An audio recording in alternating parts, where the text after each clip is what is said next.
Hello everyone, welcome back to my YouTube channel. Today I am going to start the topic called earthworm. This is from the chapter number 7, that is a structural organization in animal. Yes, in that there is one topic called earthworm. So we are going to discuss this earthworm in detail. This is from the chapter number 7, 11th standard CBSE. Let's begin earthworm in detail. So first of all earthworm होते क्या है, ठीक है, हम क्या जानते हैं earthworm के बारे में। जैसे बेसिकली हिंदी में हम उसे कहते हैं केचुआ, तो अर्थवर्म होते क्या है एक्चुअली, तो मैं आपको डिटेल में बताता हूँ। Earthworms are reddish brown in colour, they are terrestrial invertebrates found in the upper layer of a soil. क्या होते हैं earthworm? Earthworm reddish brown colour के एनिमल होते हैं और ये एनिमल इनवर्टिब्रेट्स कैटेगरी में आते हैं। इनवर्टिब्रेट कैटेगरी का मतलब होता है जिनके अंदर वर्टेब्रो कॉलम या तो नोटोकॉर्ड एब्सेंट होता है, तो इनके अंदर वर्टेब्रो कॉलम और नोटोकॉर्ड टोटली एब्सेंट होता है। ये एक लंबे होते हैं, सिलेंड्रिकल होते हैं और इनके बॉडी में छोटे छोटे छोटे छोटे छोटे सेगमेंट्स होते हैं, इनको हम कहते हैं मेटामर। अर्थवर्म जनरली सॉइल के ऊपर के लेयर पे पाए जाते हैं, नीचे भी जाते हैं लेकिन मोस्ट प्रोबेबली ऊपर के लेयर पे पाए जाते हैं। और हम जनरली क्या कहते हैं, we are basically calling earthworm as a friend of farmer. Why we are calling earthworm as a friend of farmer? Just because earthworms are producing one of the best product in the life of a farmer. What is that? Biological fertilizer. Biological fertilizer, or you can say commonly called fertilizer. Fertilizers are those substances which increases the you can say functional ability of a plant and produce more product, more vegetable, more fruit, means more crop. Fertilizer वो chemical होते हैं, वो चीजें होती हैं जो plant की life में प्लांट का प्रोडक्शन बढ़ा देती है, उनका वेजिटेबल, उनका फ्रूट या तो जो भी क्रॉप उनका, उसका प्रोडक्शन बढ़ा देती है, उस चीज को हम कहते हैं फर्टिलाइजर। तो ऐसा फर्टिलाइजर अर्थवर्म अपनी बॉडी में से प्रोड्यूस करते हैं, जिसे बेसिकली हम वर्म कास्ट या तो बायोलॉजिकल फर्टिलाइजर हम कहते हैं। और इसके लिए फार्मर की लाइफ में अर्थवर्म बेस्ट फ्रेंड है उनके, इसके लिए हम कहते हैं earthworms are friend of a farmer. फिर से एक बार सुन लीजिए, earthworms are reddish brown terrestrial invertebrate which found on inhabits of a upper layer of a soil.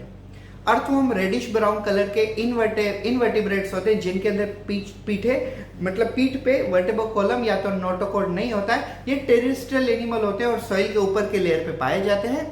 Earthworms are made by the small small small small body segment. I show you, like this is the segment of earthworm.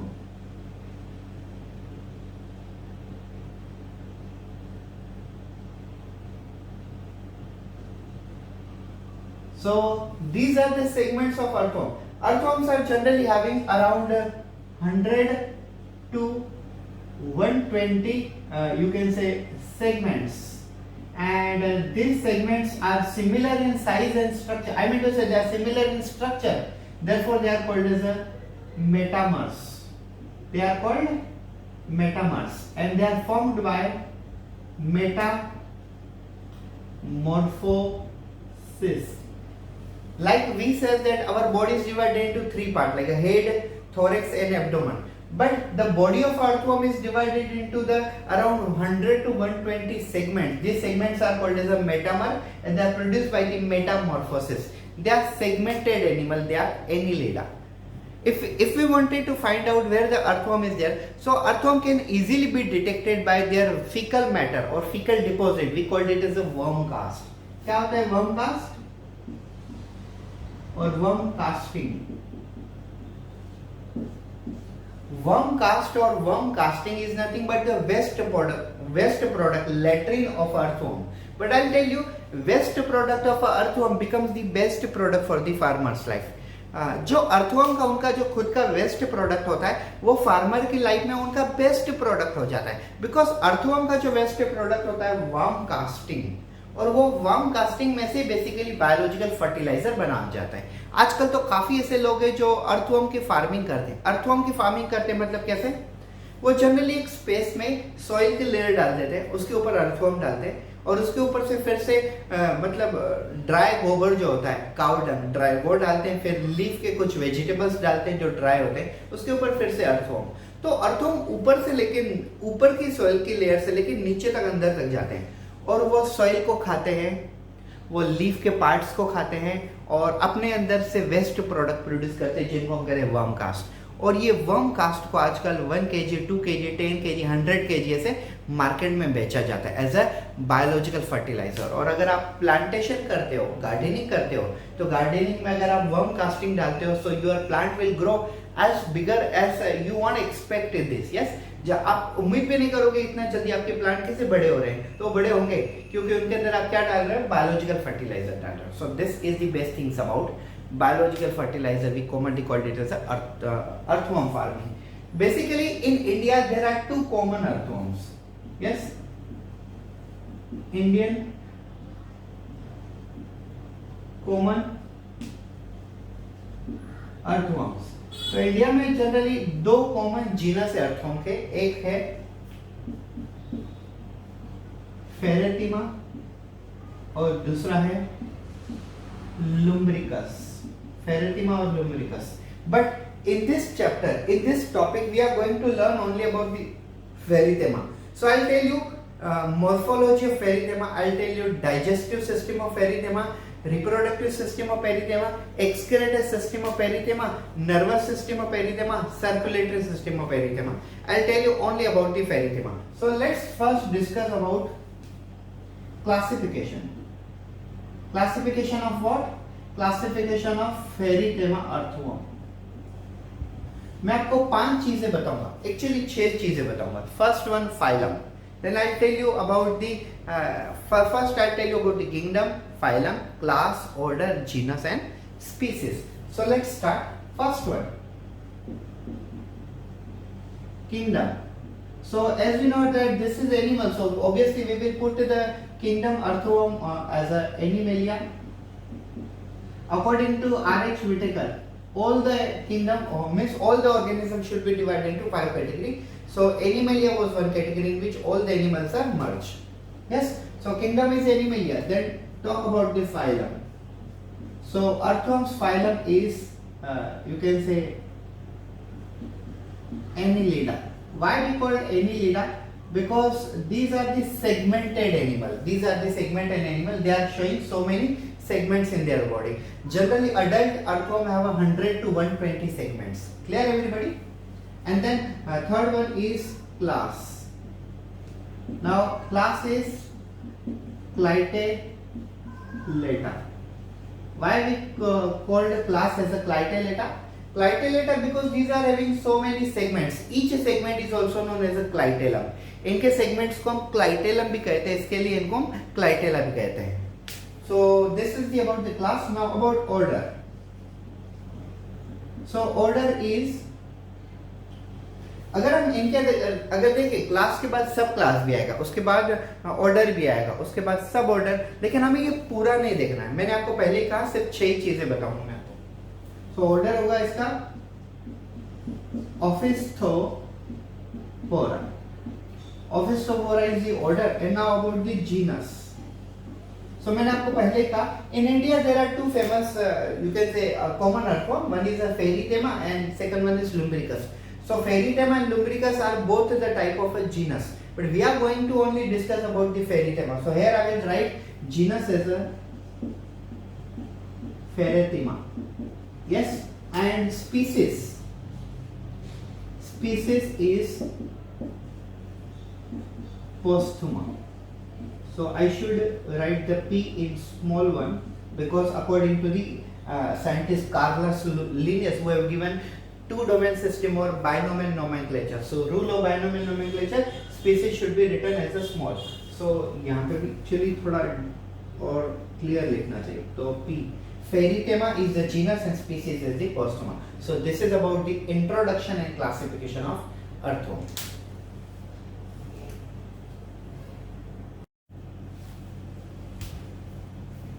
So guys, now we are going to discuss about the morphology or you can say external features of earthworm. So this is the dorsal view of earthworm, this one is the ventral view of earthworm and this is the mouth portion of the earthworm. हमारे सामने एक diagram के अंदर 3 छोटे छोटे मतलब 3 diagram place किए गए हुए हैं. फर्स्ट डायग्राम में हमने डोर्सल व्यू दिखाया हुआ है, सेकंड बी डायग्राम में हमने वेंट्रल व्यू दिखा हुआ है और सी में हमने लेटरल व्यू दिखा हुआ है माउथ पार्ट्स का. तो माउथ की ओपनिंग क्या होती है वो हमने डिस्कस की हुई है. तो आइए चलिए डिटेल में मॉर्फोलॉजी ऑफ अर्थवर्म, मतलब अर्थवर्म बाहर से कैसे दिखते हैं वो टोटली देखते हैं. Let's start. So earthworm is nothing but segmented animal. मैंने जैसे आपको मॉर्फोलॉजी में भी बताया होगा, earthworms are nothing but the segmented animal. They are friend of a farmer just because they are producing biological fertilizer we call worm cast. A body of a earthworm is made by small segments. Adult earthworm may have approximately 100 to 120 segments. Adult earthworm may have approximately 100 to 120 segments, and they are fully terrestrial animal. Most probably they are fully terrestrial animal, belongs to the Annelida phylum. तो मैंने आपको पहले introduction में बताया हुआ था कि earthworm एक ऐसे सेगमेंटेड एनिमल होते हैं जिनकी बॉडी में near about 100 to 120, adult worm के अंदर 100 टू 120 सेगमेंट हो सकते हैं जो कि माउथ से लेके एनस तक होते हैं. ठीक है, अब ये देखिए the dorsal side of a earthworm. The dorsal side of a earthworm shows mid dorsal lining of a blood vessel. Can you see this one? This is actually the dorsal view, and therefore it is very difficult to see it properly. But if you see this black colored one, so this black colored one is from the mouth up to the anus. This is the dorsal blood vessels of a earthworm. अगर हम earthworm को properly dorsal view में देखते हैं तो mouth से लेके anus तक हमें ब्लैक कलर की लाइनिंग दिखती है, और ये ब्लैक कलर की लाइनिंग क्या है? ये है डोर्सल ब्लड वेसल्स अर्थवर्म की. लेकिन अगर हम वेंट्रल व्यू देखें, मतलब उनका अगर वेंट्रल साइड देखते हैं तो हमें वेंट्रल साइड पे mid dorsal lining blood vessel नहीं दिखती, लेकिन वेंट्रल साइड पे हमें उनके जेनाइटल चेंबर दिखते हैं, मतलब सेक्स ऑर्गन दिखते हैं मेल और फीमेल के. As we know that earthworms are basically the bisexual animal. So male and female sex organ means male genital aperture means male reproductive organ, female genital aperture means female reproductive organ. Both are present on the same body. That's why they are bisexual animal or hermaphrodite animal. Dorsal side के बाद अगर हम ventral side की अगर हम बात करें तो वेंट्रल साइड में हमें अर्थवर्म में मेल और फीमेल सेक्स ऑर्गन दिखाई देते हैं. अब हमें पता है कि अर्थवर्म बाइसेक्सुअल एनिमल है, हर्मेफ्रोडाइट है, तो इनके अंदर मेल सेक्स ऑर्गन मतलब मेल जेनाइटल पोर, फीमेल सेक्स ऑर्गन मतलब फीमेल जेनाइटल पोर, ये दोनों के दोनों सेम एनिमल के अंदर पाए जाते हैं. ठीक है, तो ये डोर्सल व्यू और ये वेंट्रल व्यू के बारे में बेसिक बातें हो गई. अब हम स्टार्टिंग माउथ से लेके स्टार्ट करते हैं. सो the mouth of a earthworm is located in the first segment, but actually first segment of a earthworm is known as a peristomium. Actually first segment of earthworm is called as a prostomium, later on there is a peristomium. First segment of a earthworm is called as a prostomium. Now what is prostomium? Actually prostomium is nothing but the covering of a mouth. Now you just imagine that this area is a mouth and this one is a prostomium. So what is a prostomium? Prostomium is the covering of a mouth. So prostomium is the first segment which cover the mouth. अगर हम ये कहें कि mouth is the first segment of earthworm तो ये भी गलत नहीं है, लेकिन most accurate one is first segment of a earthworm is prostomium, because prostomium is the covering of mouth. अगर कवरिंग माउथ की अगर कवरिंग प्रोस्टोमियम है तो ऑब्वियसली प्रोस्टोमियम आगे होगा और माउथ पीछे की तरफ होगा. तो अगर ऐसा ही है तो पहला सेगमेंट कौन सा हो जाता है? पहला सेगमेंट हो जाता है prostomium. So prostomium is the first segment of a mouth which act as a covering of mouth. It has a two more function. First, it act as a covering of mouth. Second, it help in piercing the body of earthworm deeply into the soil. First function है इसका mouth का cover करने का. दूसरा function है earthworm को soil की ऊपर की लेयर से लेके अंदर की लेयर तक लेके जाना. ये भी बेसिकली प्रोस्टोमियम का काम होता है. ऐसा क्यों? क्योंकि प्रोस्टोमियम जो है वो थोड़ा पॉइंटेड होता है और पॉइंटेड होने के कारण वो सॉइल के अंदर इजीली अंदर घुस सकता है. तो इसका ये भी फंक्शन है piercing the soil. Yes. Third function, sometime it also help in a creeping and crawling. जैसे सांप स्नेक कैसे ऐसे क्रॉलिंग करते हैं तो कभी-कभी प्रोस्टोमियम क्रॉलिंग करने में भी काम में आते हैं. I hope so you are getting guys. Prostomium sometime also help in the crawling. तो क्रॉलिंग करने में भी अर्थवर्म में काम में आते हैं. तो मैंने आपको पहले ही बता दिया dorsal side have a mid dorsal lining of a blood vessel, ventral side have a genital chambers, Yes, ventral side have a genital chamber, so genital segments, and first segment is prostomium. अब कुछ important चीजों के बारे में देखिए. There is a clitellum is present. I'll tell you what is a clitellum. On a 16 to 18 segment, sorry, on a 14 to segment, on a 14 to 16 segment. अब यहाँ पे देख रहे हो?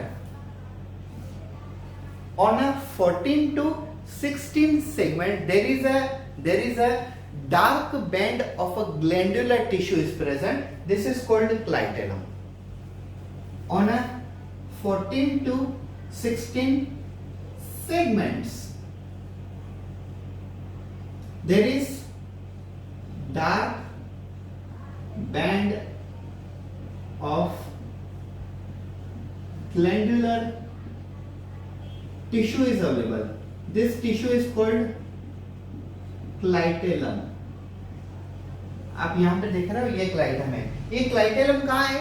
ये 14 टू 16 सेगमेंट्स के बीच में है. मतलब 14 टू 16 सेगमेंट्स तक जो पूरा पोर्शन है, 14 टू 16 सेगमेंट्स तक जितना पोर्शन है, उस पूरा पोर्शन को क्या कहा गया है? उसे कहा गया है क्लाइटेलम. और पूरी की पूरी अर्थबॉडी और पूरी की पूरी अर्थों की बॉडी 3 पार्ट्स में डिवाइड हो जाती है सिर्फ क्लाइटेलम की मदद से, और उनको हम कहते हैं pre clitellar, then clitellar, and third one post clitellar. ठीक है, हो गया ये तीनों चीजें. ये देखिए 14 to 16 segment have a dark band of a glandular tissue. This is called clitellum. And this clitellum divide the complete body of earthworm, 120 segment of earthworm, into 3 parts. Like before clitellum, it is called preclitellar. And this portion where male and female sex organs are present, it is called clitellar region. And after genital chamber, there is a postclitellar region. समझ रहे हो आप? 14 to 16 जो segments होते हैं अर्थों में, उन सेगमेंट्स में dark band of glandular tissue पाए जाते हैं, और उसे नाम दिया गया हुआ है clitellum.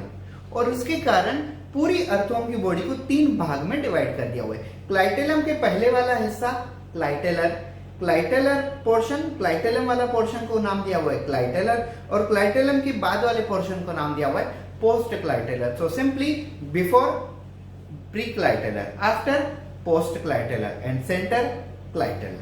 Clear everybody guys? Now just remember now if you count it like a first one, second one, third one, fourth one, first, second, third, fourth and fifth. अब यहाँ से फिफ्थ से लेके 5, 6, 7, 8, 9, यहाँ से ये जितने भी है, इन सभी सेगमेंट्स में क्या होता है? इन सभी सेगमेंट्स में होता है स्पर्मेटिका. So I'll tell you from 50 to 9 segments. From 50 to 9 segments, there is spermatheca are present. What is spermatheca, guys? Spermatheca is the organ which receives the sperm during the sex contact. अगर आपने cockroach की study की हो, तो cockroach bisexual animal नहीं होते, वो hermaphrodite नहीं होते. तो कॉकरोच में मेल और फीमेल दोनों सेक्स ऑर्गन, दोनों बॉडी अलग अलग होती है. मेल में इनर स्टाइल होता है, फीमेल में एब्सेंट होता है. लेकिन मेल और फीमेल जब मेटिंग करते हैं आपस में, तो मेल के स्पर्म फीमेल के अंदर जाते हैं, और फीमेल के स्पर्मेथिका नाम के ऑर्गन में टेम्पररी स्टोर होते हैं, जब तक उनका फर्टिलाइजेशन नहीं होता आपस में. तो सेम में यहाँ पे भी क्या है? 5 to 9 segment there is a presence of a sperme.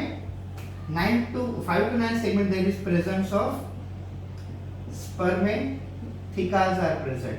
So spermatheca 5 to 9 segments के बीच में present होते हैं. Now I would like to tell you very important things that you can say single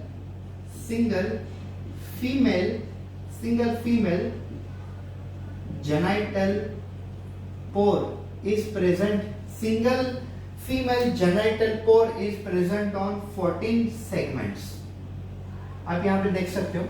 See, this one is 14 number segments, because in a 14 number segment there is a single female genital pore is present. You can see this one is This one is a female genital port. So where it is present? It is present on the 14 number segment. If you count it like that, 1 2 3 4 5 6 7 8 9 10 11 12 13, yes, it is 14. So on a 14 number there is a female genital pore is present, but that is a single one. That is a single one. But now there is a pair of male genital pore present on 18 segments. Present on 18 segments.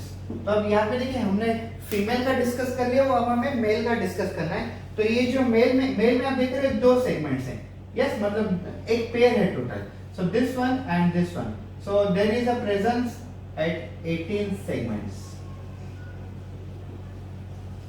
So there was a single female genital pore was present on 14 segment, but there is a pair of a male genital aperture or male genital pore is present on 18 segment. तो mail और female genital organ हो गए.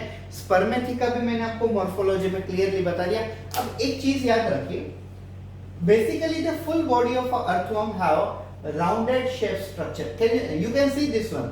This is S shape structure. This is S shape structure. So like first one and then this one is S shape. This one is second S shape. This one is third S shape. So this S shape segment is known as setae. This is called setae, and earthworm have around 100 to 120 setae or 100 to 120 segments or metamorph, which are basically help in locomotion. तो इनका basically main काम क्या होता है? इनका main काम होता है लोकोमोशन करना. मैंने आपको पूरी मॉर्फोलॉजी बता दी, एक बार फिर से 2 मिनट में समझ लीजिए. The earthworms are segmented animal. Their complete body from mouth to the anus is fully made by the small segments. They are also known as a metamer, also known as a setae, which help in locomotion. This is the first diagram, A diagram, which is showing dorsal view of earthworm, in which there is a mid dorsal lining blood vessel is present. This is blood vessels of earthworm. Yes, and this is B portion is showing ventral view. In the ventral view there is a male and female genital sex organ. Genital organs are represented or they are shown. And in the third diagram there is a lateral view which is showing mouth and opening of earthworm is shown. At the beginning mouth is basically covered by the prostomium, which is a covering of a mouth, and this help in first giving a covering to the mouth. Second, it also help in the piercing the soil into the ground, and third, it also help in locomotion. So it basically help in the you can say crawling mechanism of earthworm, but sometime only earthworm shows this kind of mechanism. Then earthworms are showing you can say dark band of a glandular tissue at the 14 to 16 segment, and this divide earthworm into 3 parts. Like this is before clitellum, so it is called preclitellar. This is after clitellum, so it is called postclitellar, and this segment is called as a clitellar segment or clitellar segment or clitellum segment. There is a presence of a single female genital chamber on the 14th segment, and there is a pair of a male genital organs are present on the you can say 18th segment. This is 17, this one is 18. One thing I forgot to tell you, but I would like to tell you, body of earthworm have a numerous small opening. They are called as a nephridiopores.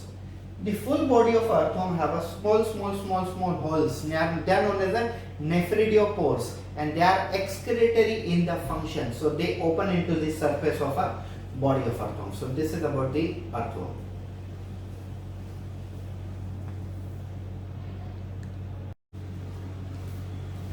Hello friends, welcome back. तो अब हम देखने वाले हैं digestive system और alimentary canal of earthworm. तो digestive system of earthworm, digestive system or alimentary canal of earthworm is a straight tubular system which runs from first mouth up to the last segments called anus. It is a single and it means it's a straight tube. Earthworm की digestive system कह लो या तो आप alimentary canal कह लो, ये बिल्कुल ही एक straight tube है जो फर्स्ट सेगमेंट प्रोस्टोमियम मतलब माउथ से लेके आखिरी सेगमेंट एनस तक एकदम स्ट्रेट है, कहीं पे भी कुछ भी चेंजेस नहीं, एकदम स्ट्रेट ट्यूब है. लेकिन ऐसे समझाने के लिए मैं पहले आपको कुछ इंट्रोडक्शन बेसिकली बताता हूँ। Just like this is the segment of earthworm body. हम इन्हें क्या कहते हैं? हम इन्हें कहते हैं सेगमेंट्स या तो सीटे। सो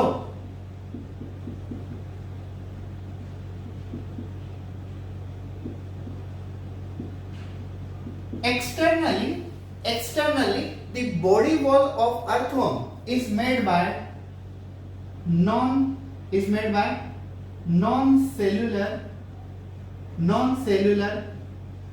cuticle. This is called epidermis. Externally the body wall of earthworm, मतलब बाहर से अगर हम देखें, the body wall of earthworm externally it is made by non-cellular cuticle. This is known as a epidermis.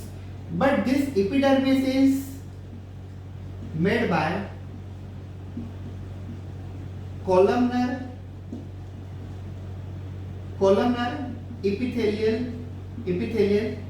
cells, and they have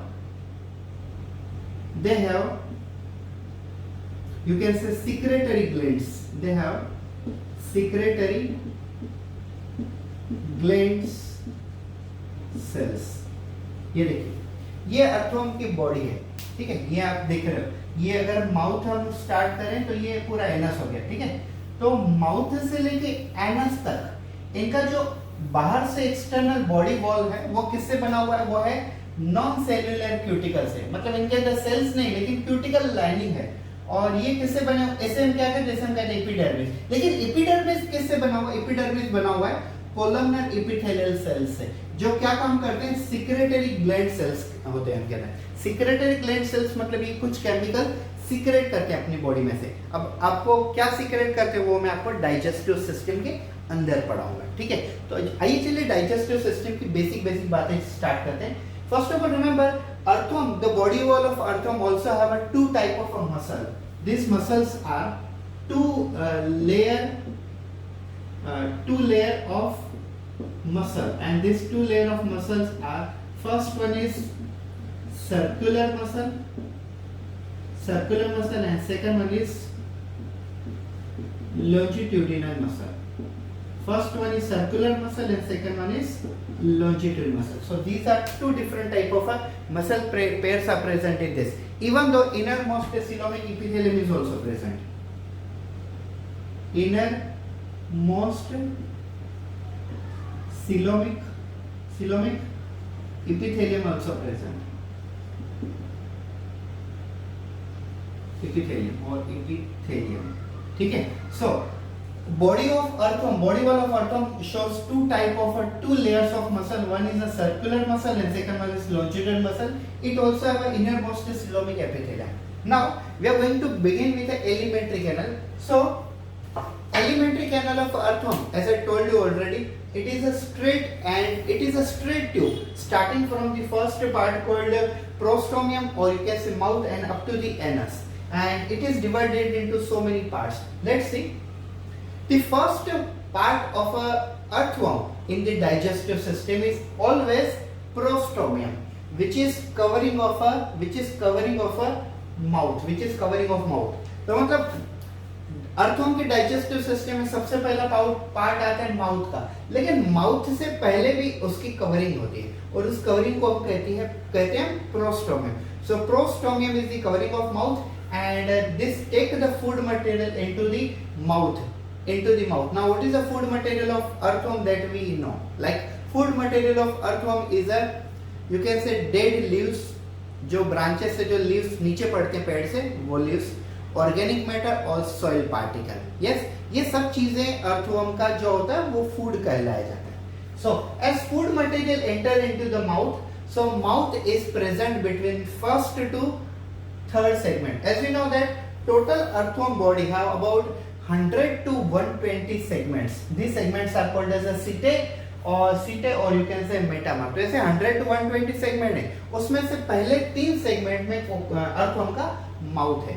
Now from the mouth food material passes downwards. Food material passes downwards into the muscular pharynx. but pharynx is not indicated in our NCERT that it is present in which segment. But I must tell you, if a first to third segment is a mouth and fifth to seventh segment is a esophagus, so it must be present in the fourth to you can say fourth segment. We can say directly fourth segment will be pharynx. हम ये guessing कर सकते हैं. कभी से NEET में पूछा जाता है तो आप उनको ये नहीं कह सकते हो कि आपने ये बुक में नहीं दिया हुआ है, ठीक है, बुक में नहीं दिया हुआ है, लेकिन एज अ स्टूडेंट आपको पता होना चाहिए, ठीक है.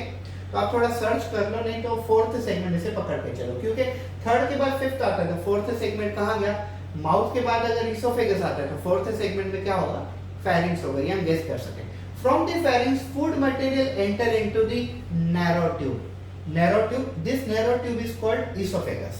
Now this esophagus is located between the fifth to seventh segment. Esophagus passes the food material downward into the muscular gizzard. Sorry, it's not a muscular gizzard, it's a chitinous gizzard. Chitinous gizzard में जैसे cockroach में से chitinous teeth होते हैं, इनके अंदर chitinous नहीं होते हैं, लेकिन ये भी है teeth जैसा ही काम करने वाला. अब ये gizzard क्या काम करते हैं, ठीक है, अगर हम ये gizzard देखें तो gizzard क्या काम करते हैं. Gizzard basically crush, masticate soil particle. They crush and masticate dead leaves, and they convert. Means their main function is to convert complex food into the simple food material. मतलब जो बड़े बड़े मॉलिक्यूल होते हैं उन सबको कट करके paste grind करके छोटे छोटे मॉलिक्यूल में कन्वर्ट करना, ये गिजार्ड का काम है, ठीक है. सो गिजार्ड बेसिकली सॉइल पार्टिकल को भी कट करते हैं और ये जो डेड लीव्स होते हैं उनको भी कट करके छोटे छोटे पार्ट्स में कन्वर्ट करना, ये गिजार्ड का काम है. और गिजार्ड की लोकेशन है 8 to 9 segment. Gizzard is located in the 8 to 9 segment. Now food material passing from the gizzard, it enter into the stomach, which is located in the 9 to the 14 segment. Yes, stomach जो located है वो 9 to 14 segments के बीच में. Now I'll tell you, stomach have where to explain. See, stomach have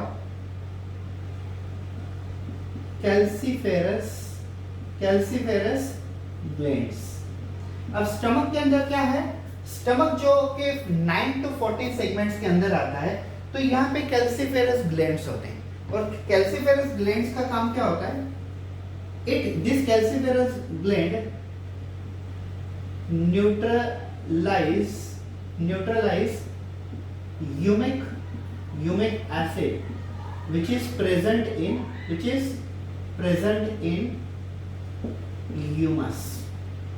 अब आपको पता होगा कि एनवायरनमेंट में जो हम डिकम्पोजिशन देखते हैं तो लीफ जो ब्रांचेस में से नीचे गिर जाती है वो डेड हो जाती है, और फिर उस डेड लीफ का हाफ डिकम्पोजिशन होना जिसे हम कहते हैं ह्यूमिफिकेशन, तो उसमें से क्या बनता है, ह्यूमस. फिर ह्यूमस के अंदर क्या प्रेजेंट होता है, ह्यूमिक एसिड. को ह्यूमिक एसिड को न्यूट्रलाइज करना ये किसका काम है, कैल्सीफेरस ग्लैंड का, जो कि अर्थवर्म के स्टमक में प्रेजेंट होती है, जो कि 9 to 14 सेगमेंट्स में प्रेजेंट होती है. फिर से एक बार देख लीजिए. From the gizzard food material enter into the stomach which is located in 9 to 14 segment. Now in this stomach there is a calciferous gland is also present, and the main function of calciferous gland is to neutralize humic acid which is present in humus. Yes, and then food material passes from the stomach into the intestine. Remember guys, this is very important. So many times this question is being arises, even several applications are there in which this question is repeating. Yes, intestine always start from the 15th segment, and up to how long it is remain, it remain up to the anus. So intestine start from the 15th segment, but it remain up to the anus, up to the last segment of a body of earthworm. Now intestine start from the 15th segment, and this intestine have one you can say one organelle. This organelle is called typhlosoal. This organelle means from the 15th segment, 16th segment, 17th segment, 18th segment, this run goes on, and on the 26th number of a segment there is one organ is present. This organ is called typhlosoal. This organelle is called typhlosoal. I would like to tell you what is the function of this typhlosoal. Typhlosoal is engaged in the increasing area of reabsorption. Absorption, reabsorption. टाइफ्लोसोल का main काम क्या होता है, वो food material को absorption करने का area बढ़ा देता है। जैसे food material mouth to intestine में आता है, तो फूड मटेरियल में से एनर्जी को, फूड मटेरियल में से इंपॉर्टेंट मॉलिक्यूल को एब्सॉर्ब करना, रीअब्सॉर्ब करने का काम टाइफ्लोसोल में होता है। और ये टाइफ्लोसोल बेसिकली अर्थवर्म की बॉडी को 3 पार्ट्स में डिवाइड होता है, जस्ट लाइक प्री टाइफ्लोसोलर पार्ट, मतलब इंटेस्टाइन को 3 पार्ट्स में डिवाइड करता है। जैसे टाइफ्लोसोल, इंटेस्टाइन कहां से स्टार्ट होती है 15 सेगमेंट, और टाइफ्लोसोल कहां है 26 पे। सो 25 टू 15 जो सेगमेंट्स हैं वो सभी सेगमेंट प्री टाइफ्लोसोल में आ गए, और 26 सेगमेंट्स कहां आ गए, 26 सेगमेंट्स टाइफ्लोसोल में आ गया। और उसके नीचे के जो पार्ट्स होते हैं, मतलब अप टू द 25 23 25 और उसके आगे जो सेगमेंट्स होते हैं वो हो गए पोस्ट टाइफ्लोसोल। जैसे हमने अर्थवर्म में डिवाइड किया हुआ था, अर्थवर्म में हमने एक्सटर्नल मॉर्फोलॉजी में कैसे डिवाइड किया होता है, 3 parts, pre clitellar, clitellar, post clitellar. Yes, clitellar, pre clitellar, before clitellar, post clitellar, after clitellar. So same way टाइफ्लोसोल का भी काम ऐसा ही है। Now I would like to tell you, intestine also have a intestinal cecum. Intestine also have intestinal cecum. जैसे basically hepatic सिका होता है कॉकरोच में, हमारे अंदर लिवर होता है, तो वैसे ही यहाँ पे भी हिपेटिक सिकम है। लेकिन हमारे सीबीएसई में इतना सिकम के बारे में इतना डिटेल में नहीं दिया हुआ, लेकिन हम ऐसे समझ सकते हैं it must be engage in the process of putting some digestive juices in the earthworm body. Clear everyone? Yes. और बाकी यहाँ पे लिम्फ ग्लैंड वगैरह भी दिया हुआ है और कुछ और चीजें भी दी हुई है, लेकिन इन सभी को इतना डिटेल में एक्सप्लेन नहीं किया हुआ है हमारे एनसीईआरटी में। So food material from the mouth means from prostomium enter into the pharynx, then esophagus, then gizzard, stomach, where calciferous gland neutralize humic acid present in the humus, passes the food into intestine, which is starting from 15 segment, and then up to 20, in the 26 segment there is a typhloosol is present, which increases surface area of absorption, and it remains up to this one, and then it moves on intestine and up to the anus.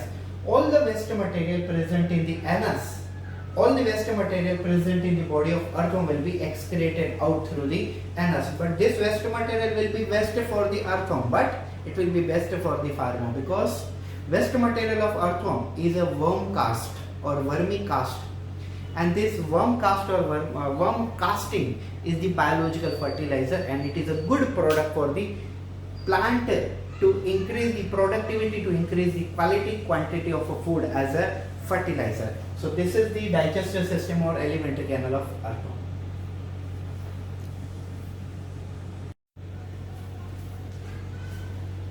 Hello friends, so now we are going to discuss about circulatory system of earthworm. So सबसे पहले circulatory system of earthworm start करने से पहले मैं आपको बताता हूँ, please ये मत सोचना, कमेंट करके ये मत बताना कि सर ये एनसीईआरटी में इतना कुछ नहीं दिया हुआ है। तो प्लीज एनसीईआरटी में सिर्फ एक ही पैराग्राफ दिया हुआ है, और उस एक पैराग्राफ में से ब्लड ग्लैंड्स के बारे में डिस्कस किया हुआ है, और कुछ नहीं दिया हुआ है। ये जो मैंने एक्स्ट्रा लिखा हुआ है वो चीजें मैंने इंटरनेट से कलेक्ट की हुई है, ठीक है, और उसके बाद मैं आपको ये डिटेल में पढ़ा रहा हूँ। तो प्लीज कमेंट करके ये मत बताइए कि सर प्लीज ये इतना नहीं दिया हुआ, आप इतना क्यों पढ़ा रहे हो। मैं दिल से इतना इसके लिए पढ़ा रहा हूँ ताकि अगर ऐसी चीजें भी आपको पूछी जाती है तो वो भी एकदम सिंपल होगा, ठीक है। सो circulatory system of a Perithema postrema or circulatory system of Perithema genus earthworm shows simply the 3 things. First thing is the blood vessels, second thing is the blood capillary, and third one is the heart. Yes, third one is the heart. अब मैं आपको एक चीज बताऊंगा कि इनके अंदर actually heart होता ही नहीं, लेकिन इनके अंदर जो एओर्टिक आर्चेस होती है, एओर्टिक आर्चेस एक प्रकार के हार्ट जैसे ही काम करती है, और इनके अंदर स्पेशल है। जैसे हमारे अंदर 4 चैम्बर हार्ट होता है, ठीक है, कॉकरोच के अंदर 13 चैम्बर हार्ट होता है, तो ऐसे इनके अंदर नहीं होता। इनके अंदर एओर्टिक आर्चेस होती हैं, और वो एओर्टिक आर्चेस हार्ट के जैसे ही फंक्शन करती हैं। तो इनका जो हार्ट है it is replaced by, heart of earthworm is replaced by aortic arches. आपको ये चीजें याद रखनी पड़ेगी। Now I would like to tell you the circulatory system of you can say earthworm has a first one is the blood vessels. There are 3 main type of a blood vessel. You have to remember it, you have to note down it. आप note down कर सकते हो 3 प्रकार की blood vessels earthworm के अंदर पाई जाती है। first one is a aortic arches. As you can see this is aortic arches. Second one is a dorsal blood vessel. This one is the dorsal blood vessel, and third one is the ventral blood vessel. So three things I'm going to explain you in the circulatory system. First one is the blood vessel. So these are the three blood vessels.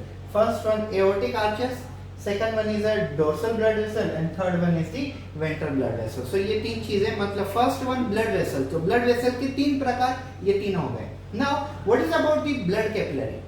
Remember, earthworms are showing closed type of a circulation. They are showing closed circulatory system. What does it mean? Closed circulatory system. हमने जैसे cockroach में देखा था open circulatory system.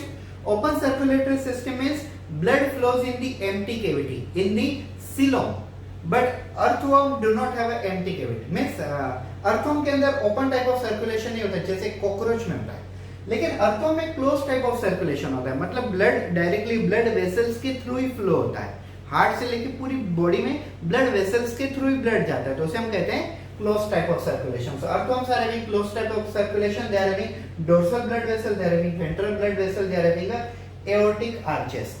Blood capillary in the earthworms are supplying blood to the intestine, supplying blood to the digestive system, supplying blood to the brain, supplying blood, I mean to say forehead region or nervous portion. So capillary are also supplying blood. Now third portion is about the heart. So what is heart? Heart of a earthworm is totally replaced by the aortic arches. तो aortic arches क्या है? Aortic arches एक प्रकार की blood vessels ही है, लेकिन वो heart के जैसे काम करती है. कैसे? वो पंप करती है, ब्लड को कॉन्ट्रैक्शन करती है. और जैसे हमारे हार्ट दोनों वेंट्रिकल कॉन्ट्रैक्ट करते हैं तो ब्लड हमारी बॉडी में एओर्टा के थ्रू हमारी बॉडी में फ्लो होता है. Same way in earthworm, aortic arches are responsible for contraction and they are pumping the blood which is going to the all over the body of a earthworm. So they are working as a heart, because true heart in earthworm is absent and heart is replaced by, or work function of a heart is performed by the aortic arches. अब ये देखिए, there are 5 pair of aortic arches are present which pump blood into the dorsal and ventral blood vessels. ये देखिए aortic arches जो हैं उनके 5 pairs हैं, मतलब टोटल 10 एओर्टिक आर्चेस हैं, और ये 10 एओर्टिक आर्चेस ब्लड को पंप करती है. और ब्लड कहाँ जाता है? डोर्सल ब्लड वेसल्स में और वेंट्रल ब्लड वेसल्स में. और ऐसा क्यों होता है? डोर्सल ब्लड वेसल में अगर ब्लड चला जाता है तो अर्थवॉर्म की पूरी, मतलब डोर्सल साइड में जितने भी पोर्शन है वो सभी के सभी के अंदर ब्लड कहाँ से जाएगा? डोर्सल ब्लड वेसल्स में. और वेंट्रल साइड में ब्लड की जो जरूरत है वो कहां से सप्लाई होगा? वेंट्रल ब्लड वेसल्स में. अब जिस जगह पर वेंट्रल ब्लड वेसल या डोर्सल ब्लड वेसल जा सकती है वहां पे वो जाएंगे. अगर वो नहीं जा सकती तो उनकी जगह पर हो जाएगी dorsal blood vessel will form several dorsal blood capillary and ventral blood vessel will form several ventral blood capillary and blood capillary will be able to reach to the each and every cells of a body of earthworm. So simply this is a circulatory system of earthworm. I would like to tell you, मैं आपको respiratory system भी यहीं पे बता देता हूँ. Respiratory system of earthworm is actually absent. But how respiratory system of earthworm is formed? Respiratory system of earthworm, there is no presence of a lungs, there is no presence of a, you can say any trachea or any system for the respiration. But the total body of earthworm have a moist skin, and through the moist skin oxygen enters inside and carbon dioxide goes outside through the moist body surface. Clear everyone? मैं एक चीज बताना भूल गया आपको. Blood glands, blood glands क्या करते हैं? Blood glands produces blood cells and hemoglobin, and then this basically mix into the blood plasma. They dissolve into the blood plasma. So this is circulatory system of earthworm. क्या क्या हमने देखा? Circulatory system of earthworm is a closed type of system, which means blood flows in the blood vessel like a artery and vein, or you can say blood vessels. There are blood glands are present on the 4th, 5th and 6th segment of earthworm, and they are responsible for production of blood cells and hemoglobin, which dissolve in blood plasma. There are 3 main type of artery like aortic artery, which act as the heart, help in pumping of a blood, and then there is a dorsal blood vessel and then there is a ventral blood vessels. हम cockroach में जैसे हमने blood देखा था, तो cockroach के अंदर blood कैसा था? ट्रांसपेरेंट था, बिकॉज उनके अंदर हीमोग्लोबिन नहीं था। लेकिन इनके अंदर हीमोग्लोबिन है, इसके लिए इनका ब्लड कैसा है? रेड कलर का है। अगर आप अर्थवर्म की बॉडी को अगर देखो डोर्सल साइड से, तो आपको एक mid dorsal lining black colour की, रेडिश ब्राउन कलर की एक मिड डोर्सल लाइन दिखाई देगी। और एक्चुअली उनकी जो लाइनिंग है वो रेडिश ब्राउनिश कलर की दिखती है हमें। सो वो रेडिश ब्राउनिश कलर होने के कारण डोर्सल साइड जो है पूरा रेडिश ब्राउनिश दिखता है। सो this is circulatory system of earthworm.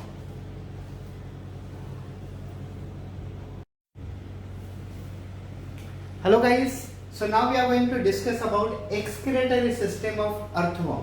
तो earthworm के अंदर excretory system को एक दूसरा भी नाम है जिसे हम कहते हैं nephridial system in the earthworm।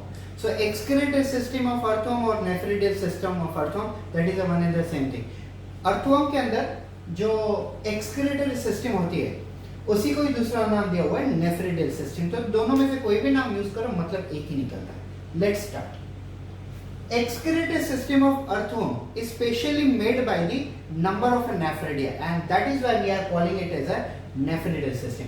I would like to tell you there are three type of nephridia in the earthworm।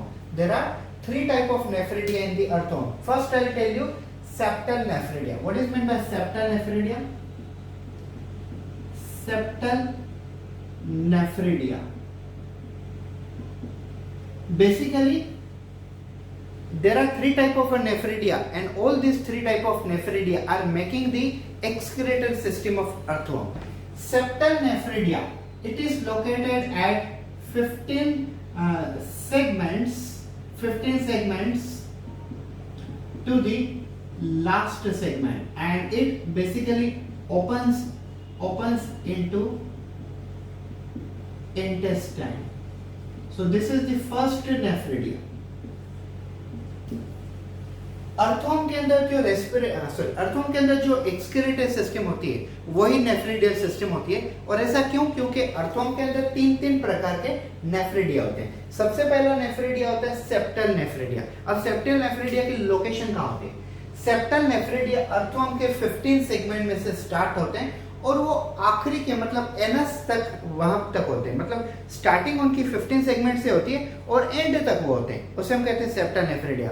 और ये कहाँ ओपन होते हैं? ये डायरेक्टली इंटेस्टाइन के अंदर ओपन होते हैं। दूसरा नेफ्रिडिया जो होते हैं वो होते हैं इंटेग्यूमेंटरी नेफ्रिडिया। अब यहाँ पे देखो आप, ये एक्चुअली इंटेग्यूमेंटरी है लेकिन गलती से यहाँ पे इंटरग्यूमेंटरी लिखा गया हुआ है, स्पेलिंग मिस्टेक है फोटोशॉप में बनाते समय। So it is a integumentary nephridia. अब ये क्या है? Integumentary nephridia start from third segments। It start from third segments and it is up to last segments। But where it opens? Yes, it opens at body surface। तो जैसे मैंने आपको कहा कि इनके अंदर नेफ्रिडियल सिस्टम में पहला नेफ्रिडिया होता है सेप्टल नेफ्रिडिया, दूसरा होता है इंटेग्यूमेंटरी नेफ्रिडिया। तो इंटेग्यूमेंटरी नेफ्रिडिया कहां से होते हैं? Integumentary nephridia is from the third segment up to the last segment. It is from the third segment up to the last segment, but it opens into the body surface. जैसे मैंने आपको कहा first वाला जो है septal nephridia वो intestine में open होता है, और इंटेग्यूमेंटरी नेफ्रिडिया जो है वो डायरेक्टली बॉडी सरफेस के ऊपर होते हैं। लेकिन कहीं पे भी ओपन हो, उनका मेन काम वही है कि वेस्ट मटेरियल को कलेक्ट करना। अब तीसरा जो है वो देखिए, third one you can see this is one is the pharyngeal nephridia।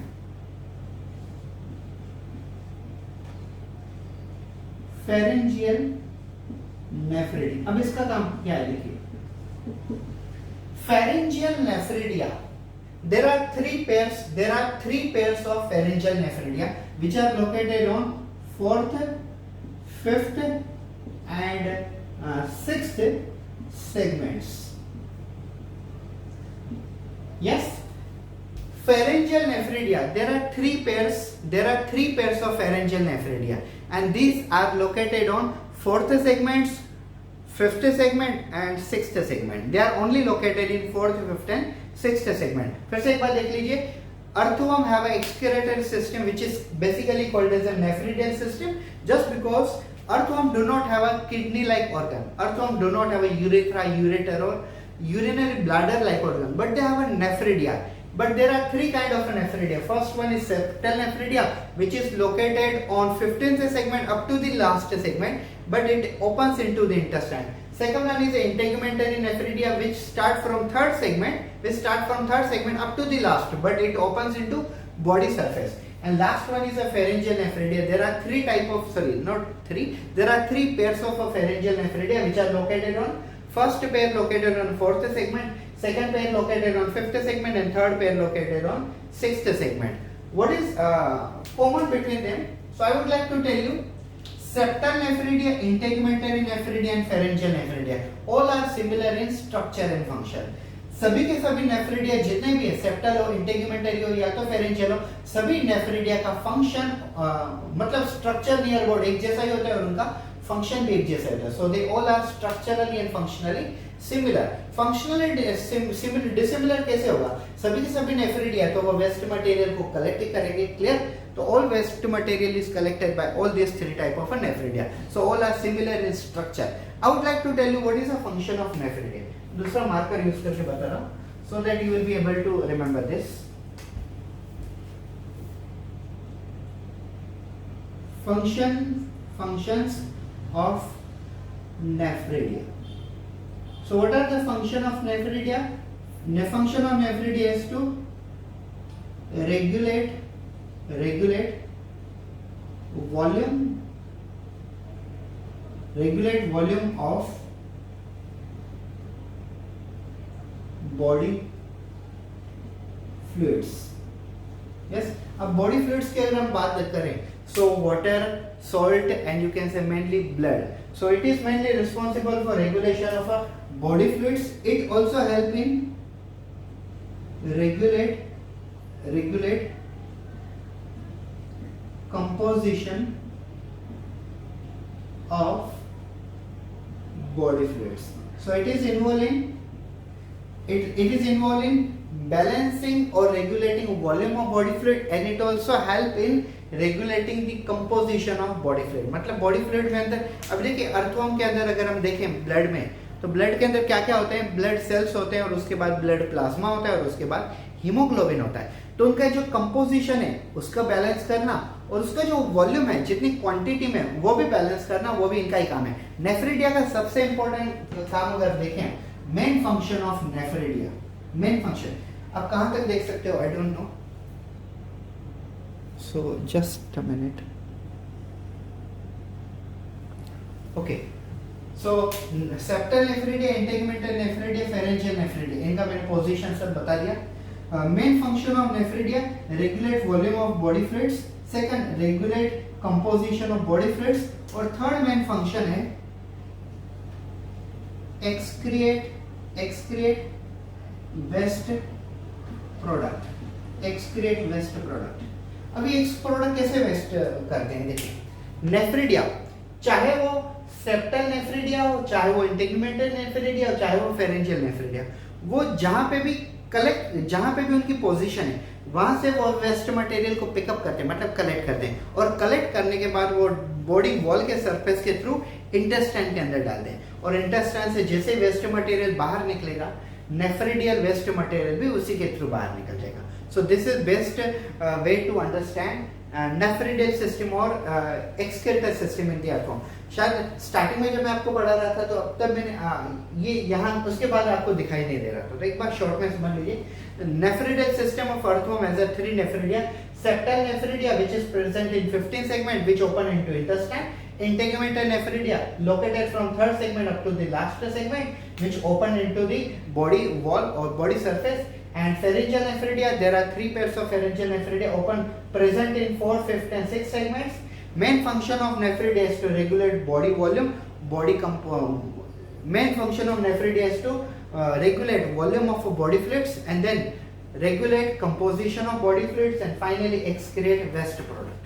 So this is the excretory system or nephridial system of earthworm.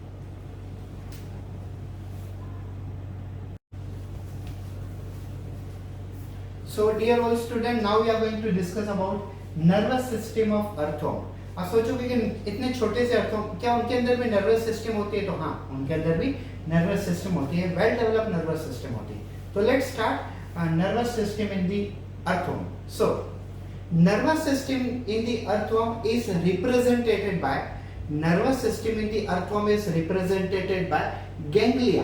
Ganglia का मतलब क्या होता है? ये देखिए, आप देख रहे हैं cerebral ganglia, circumesophageal ganglia and subesophageal ganglia. तो ये होते हैं गैंग्लिया. अब ये देखिए, nervous system of the earthworm is represented by ganglia arrange into the segment wise on a ventral nerve cord. मैं आपको लिख के बताता हूं.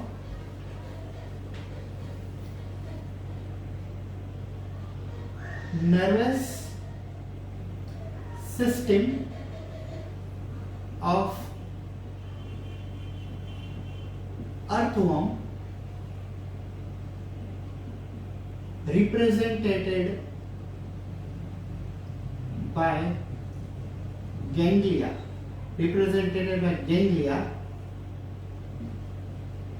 arrange segment wise on ventral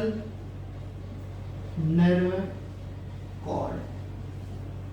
अब इस सेंटेंस का मतलब समझ लीजिए. आपको एनसीईआरटी में सबसे पहली लाइन दी हुई है नर्वस सिस्टम में. देखिए, nervous system of earthworm is represented by ganglia. ये देखिए, ब्रेन के जितने पोर्शन होते हैं ना अर्थवर्म में, उनको नाम दिया हुआ है गैंग्लिया. सो अर्थवर्म का नर्वस सिस्टम कैसे रिप्रेजेंट करते हैं? ब्रेन से नहीं, बल्कि किससे रिप्रेजेंट करते हैं? गैंग्लिया से. ठीक है, गैंग्लिया ये अरेंज कैसे हैं? Ganglia arrange into segment wise on a ventral nerve cord. Just like हमने देखा dorsal side there was a blood you can say circulatory system, but dorsal side अब अर्थवर्म का dorsal side पीछे आएगा और ventral side. ठीक है, तो ये अर्थवर्म का dorsal side में mid dorsal lining dorsal blood vessels थी. Same way अर्थवर्म का nervous system कैसा है? The nervous system of earthworm is represented by ganglia which are arranged into segments on a ventral nerve cord. तो इनका जो nervous system है वो ganglia के थ्रू रिप्रेजेंट किया जाता है, और वो छोटे छोटे जो सीटें हैं, सेगमेंट है, उन सभी सेगमेंट्स में वेंट्रल साइड में प्रेजेंट है. क्लियर है? Now the nerve cord in the, ये देखिए, the nerve cord in the earthworm. अब ये हमने क्या देखा? यहाँ पे गैंग्लिया देखा. तो ये सभी के सभी गैंग्लिया मिलके क्या बन जाता है? सभी के सभी गैंग्लिया मिलके ये क्या बन जाता है? ये बन जाता है nerve cord. Now, nerve cord in the earthworm, the nerve cord anteriorly connect to the 3 to 4 segment. The nerve cord anteriorly connect 3 to 4 segments. And ये देखिए, अब मान लो ये फर्स्ट सेगमेंट है, ये सेकंड सेगमेंट है, ये थर्ड सेगमेंट और ये फोर्थ सेगमेंट. अब ये जो नर्व कॉर्ड है, नर्व कॉर्ड ऐसे आती है ट्रांसफर, और थर्ड और फोर्थ सेगमेंट के बाद ये क्या हो जाती है? ये हो जाती है बायफर्केट. और ये कैसे किसके साथ जॉइंट होती है? ये पहले फेरिंक्स के साथ जॉइंट होती है और उसके बाद वो जॉइन हो जाती है सेरेब्रल. अब इसे हम सेरेब्रल की जगह पर हम क्या यूज करेंगे? इसे हम यूज करेंगे गैंग्लिया. क्या यूज करेंगे? गैंग्लिया. तो ये देखिए, anteriorly nerve cord anteriorly comes into the third and fourth segment. Nerve cord anteriorly comes into third and fourth segment, and then it bifurcate का मतलब होता है डिवाइड होना. Then it bifurcate and encircling, or you can say joins to pharynx and cerebral ganglia.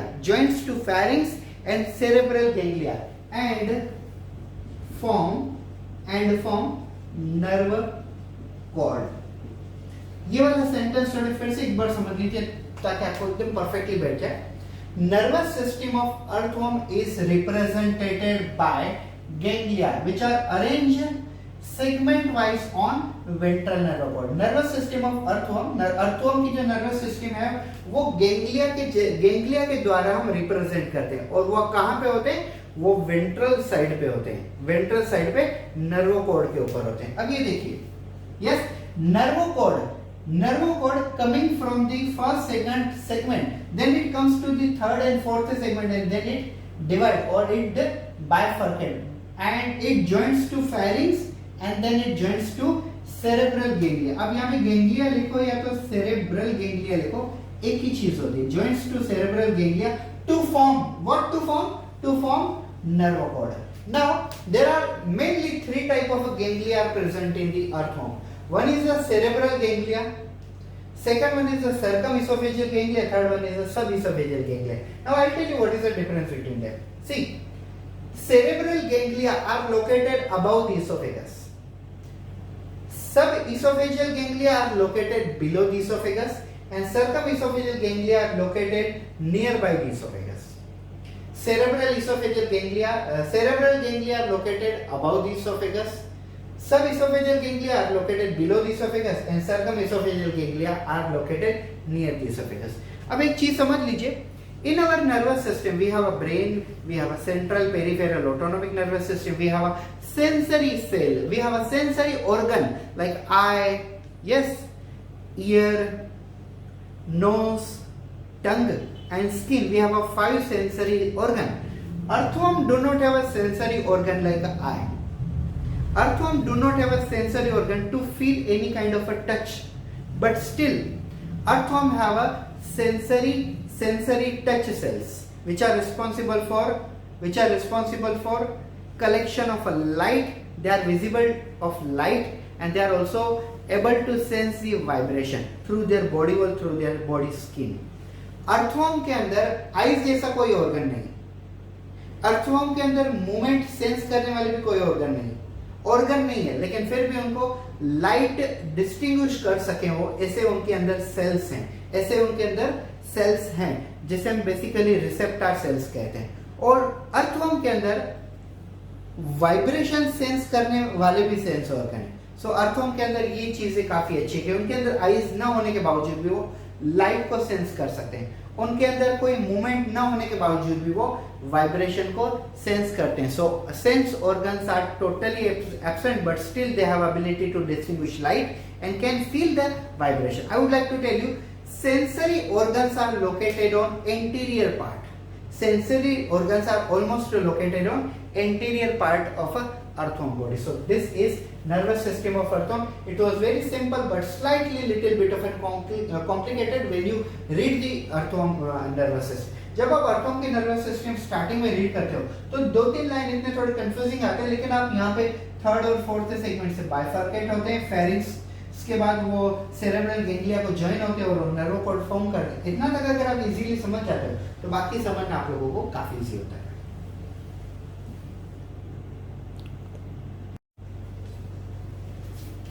So dear students, now we are going to discuss about reproductive system of earthworm. So reproductive system of earthworm, as we know that earthworms are the bisexual animal. What does it mean? Bisexual animal का मतलब होता है जिस animal के अंदर mail और female दोनों sex organ एक ही बॉडी में प्रेजेंट हो, उनको हम कहते हैं बाइसेक्सुअल एनिमल. ठीक है, तो ये बाइसेक्सुअल एनिमल होते हैं जिनको हम हर्मेफ्रोडाइट भी कहते हैं. हर्मेफ्रोडाइट मतलब same bisexual animal. So earthworms are the bisexual animals, so they are showing male and female sex organ on the same body.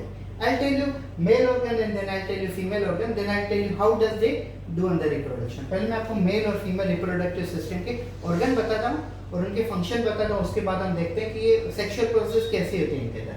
So male reproductive system have a 2 pair of testes, and this 2 pair of testes, there are 2 pair of testes which are located on 10th and 11th segment. There I am having 10th and 11th number of segments.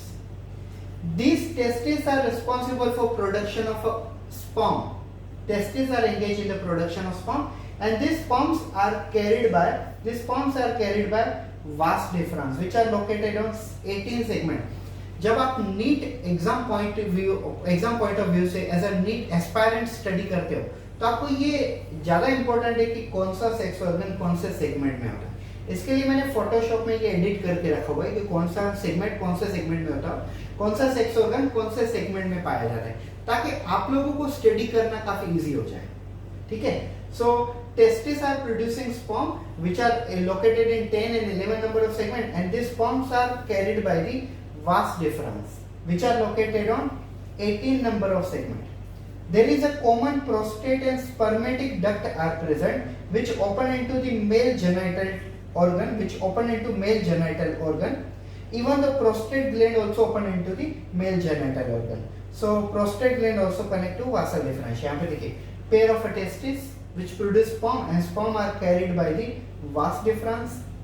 There is a common prostatic and spermatic duct are present in male which is also connected to prostate gland. So vas deferens connect to prostate gland also, and all these organ open into the male genitalia. We also called it as a male genital pore or male genital opening. That is the one and the same thing. There is no difference. Then in female there is a male spermatica, वो भी seminal vesicle वगैरह भी था. अब यहाँ पे देखिए female reproductive. In a female reproductive system there are 4 pair of a spermatica. In a female reproductive system there are 4 pair of a spermatica are present. Each they are located from 6th segment. They are located on 6 segment, 7 segment, 8 segment, 9 segment.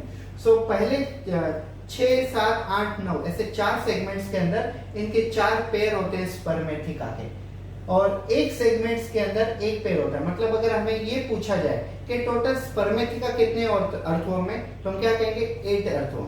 मतलब कितने होंगे spermatheca अर्थों के अंदर. So total 8 spermatheca present just because there are 4 pair.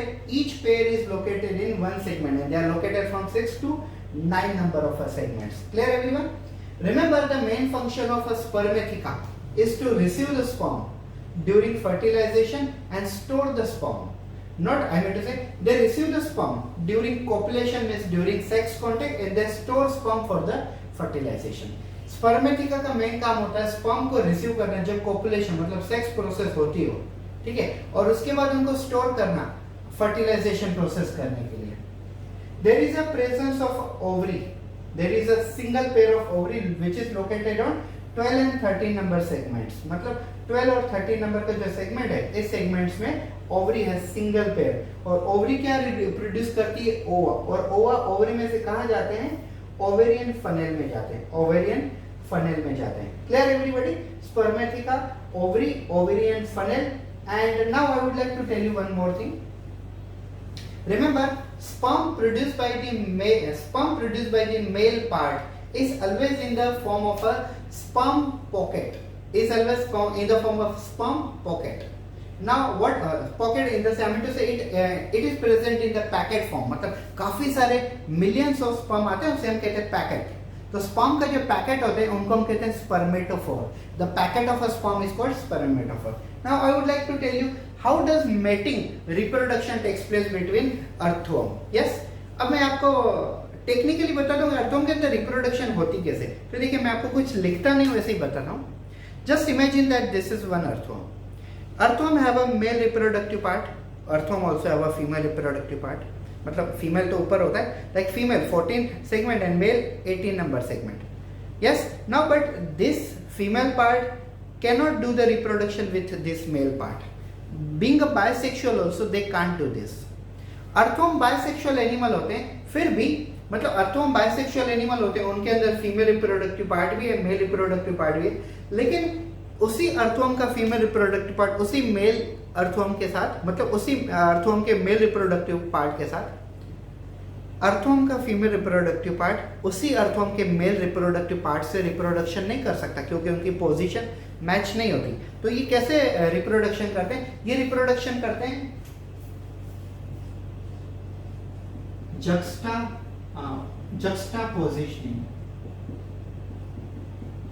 जक्स्टापोजिशन से करते हैं. जक्स्टापोजिशन means जक्स्टापोजिशन का मतलब होता है सिंपली अपोजिट गोनोडल एक्सचेंज. अब ये देखिए मैं आपको प्रैक्टिकली करके बताता हूँ कैसे कैसे किया जाता है. See, one earthworm female part male part, another earthworm female part male part. तो ये अर्थवॉर्म जो है वो इस अर्थवॉर्म के साथ रिप्रोडक्शन करेगा ऐसे. तो इस वाले अर्थवॉर्म का ये जो फीमेल पार्ट है वो इस वाले अर्थवॉर्म के मेल पार्ट के साथ रिप्रोडक्शन करेगा, और ये वाला जो अर्थवॉर्म का जो फीमेल पार्ट वो वाले अर्थवॉर्म के साथ मेल पार्ट में रिप्रोडक्शन करें। तो रिप्रोडक्शन इनकी ऐसी होती है, दिस इज कॉल्ड जक्स्टापोजिशन और juxtapositioning and this is opposite gonadal exchange. तो ऐसे उनका स्पर्म, ऐसे उनका रिप्रोडक्शन होता है। अब स्पर्म जब फीमेल सेक्स ऑर्गन के अंदर एंट्री करते हैं, कहाँ एंट्री करते हैं? स्पर्मेथिका में। तो स्पर्म स्पर्मेथिका के अंदर टेम्पररी स्टोर होते हैं और जब फीमेल का एग, फीमेल रिप्रोडक्टिव पार्ट का एग और स्पर्म दोनों एक्टिव होते हैं, टाइमिंग आ जाता है, उसके बाद उनके अंदर फर्टिलाइजेशन होता है। और जैसे ही फर्टिलाइजेशन होता है तो आप ये समझ लीजिए, just imagine this one is egg and this one is sperm. Just imagine this one is egg and this one is sperm. So they will undergo one process called fertilization. Correct? They will undergo one process called fertilization. And after fertilization, there will be formation of you can say zygote, and this zygote will turn into embryo. Yes, and then it will turn into child. Child, I mean to say new worm. How much time it takes? It takes 3 week. इनको कितना time लगता है ये बनने में? इनको 3 week लगते हैं ये बनने में, ठीक है? 3 वीक लगते हैं, किसमें से? जाइगोट में से न्यू वर्म चाइल्ड फॉर्म होने में कितने वीक लगते हैं? 3 वीक। और कितने फॉर्म होते हैं? अब पहले ये देख लीजिए, this is one zygote and now this will be covering of zygote, this will be covering of embryo. This covering is called cocoon. And who forms cocoon? Cocoon is formed by clitellum. हमने देखा होता एक dark glandular tissue से बना हुआ एक clitellum organ होता है। वो क्लाइटेलम अपनी बॉडी में से कुछ केमिकल प्रोड्यूस करता है और उस केमिकल से क्या बन जाता है? ऊपर की कवरिंग बन जाती है जिसे हम कहते हैं ककून। एक ककून के अंदर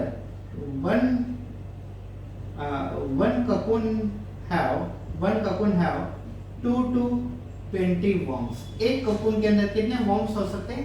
एक ककून के अंदर 2 to 20 worms हो सकते हैं। मतलब मान लो एक अर्थवर्म अगर 10 ककून्स को बर्थ देती है, 10 ककून प्रोड्यूस करती है अपनी बॉडी में से, और सभी ककून में अगर 20 अर्थवर्म भी होते हैं तो near about 200 earthworm at a time produce हो सकते हैं अर्थवर्म की बॉडी में से। Yes, so earthworm can hold their cocoon for around 3 weeks as their pregnancy period, and each cocoon have a 2 to 20 earthworm. They are reproducing in juxtapositioning, and this cocoon is formed by the outer covering of means this cocoon is formed by the some chemical produced by the you can say clitellum. और clitellum gland हमने जो देखा था, clitellum या तो कह लो clitellum जो gland जो थे, क्लाइटेलम ग्लैंड्स के कुछ सेल्स ये ककून प्रोड्यूस करते हैं, ककून को बनाते हैं। So this is reproductive system in the earthworm, male and female in single body, therefore we are calling as a bisexual और hermaphrodite.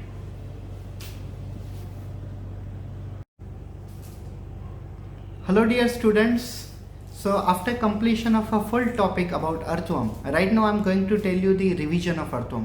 तो कुछ ही मिनटों में हम रिवीजन कर लेंगे पूरा का पूरा इस टॉपिक अर्थवर्म का। तो क्या होते हैं earthworm? Earthworms are segmented invertebrates terrestrial animal. Earthworm segmented animal होते हैं, उनके पूरे बॉडी के ऊपर सेगमेंट्स होते हैं और वो टेरेस्ट्रियल इनवर्टिब्रेट्स होते हैं, मतलब उनके पीठ पे वर्टेब्रल कॉलम नहीं होती है, डोर्सल साइड पे वर्टेब्रल कॉलम या तो नोटोकॉर्ड ऐसा कुछ भी नहीं होता है। They are basically called as a friend of a farmer because the waste material, fecal deposit of earthworm is biological fertilizer which increases the crop production. So they becomes directly best friend of a farmer. Earthworms. If you talk about the earthworms, then earthworms you can find earthworm in garden, or you can say in the farm also, by just looking their waste product we call fecal deposit, which is a biological fertilizer. Earthworms are segmented animal. They may have 100 to 120 small segments in their body. They are forming segments, therefore they are called segmented animal. Yes. Classification of earthworm.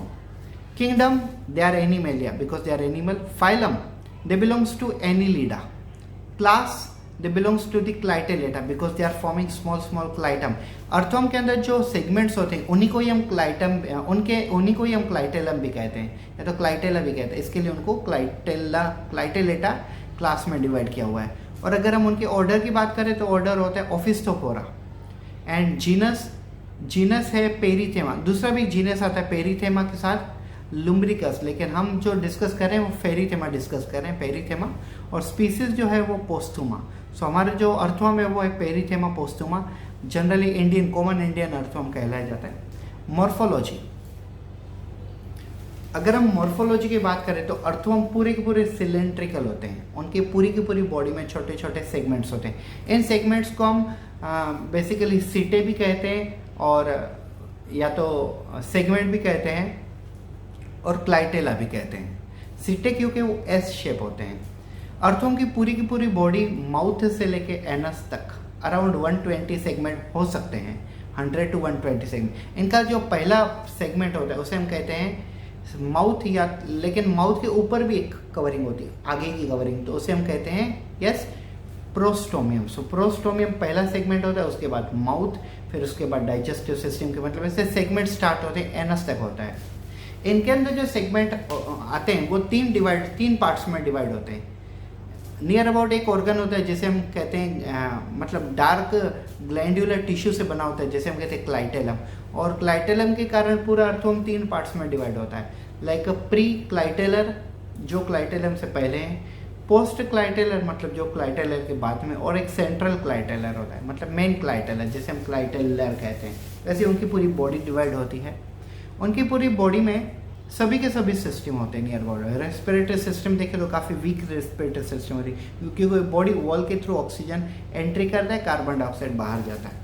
Digestive system और alimentary canal of earthworm is basically having some parts like a mouth, prostomium, buccal cavity, pharynx, you can say esophagus, crop नहीं होता इनके अंदर, gizzard के बाद होता है stomach के अंदर कैल्सीफेरस ग्लैंड्स होते हैं जो ह्यूमिक एसिड को बेसिकली न्यूट्रलाइज कर सकती है, जो ह्यूमस के अंदर प्रेजेंट होता है। तो ये फार्मर के लिए भी काफ़ी इंपॉर्टेंट होता है ये चीज़ें, क्योंकि इससे बायोलॉजिकल फर्टिलाइजर बनते हैं। उसके बाद उनका इंटेस्टाइन होता है, एनस होता है, ऐसा। टाइफ्लोसोल नाम का एक ऑर्गेनल होता है, नीट वालों के लिए काफ़ी इंपॉर्टेंट चीज़ है। Typhlosole is one organ present in the earthworm, help in reabsorption and it increases surface area for the reabsorption of food material. और टाइफ्लोसोल से भी 3 पार्ट्स डिवाइड होते हैं, pre typhlosolar and post typhlosolar. उसके बाद हमने देखा circulatory system. The circulatory system of earthworm is a close type because the blood flows in the blood vessels. Yes, blood vessel, there are 3 type of blood vessels are present in the earthworm, like a dorsal blood vessel, ventral blood vessel, and you can say arctic arches blood vessels, which is also acting as a heart because it has a 5 pairs.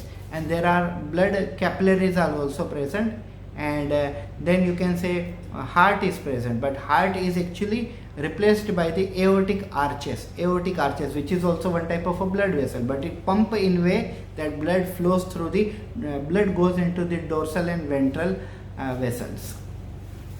Then हमने देखा excretory organ. Excretory system in the earthworm is also known as a nephridial system, and this nephridial system, just because it has a 3 type of nephridia: septal nephridia, which is located from 18 segment up to the last segment, and second one is integumented nephridia.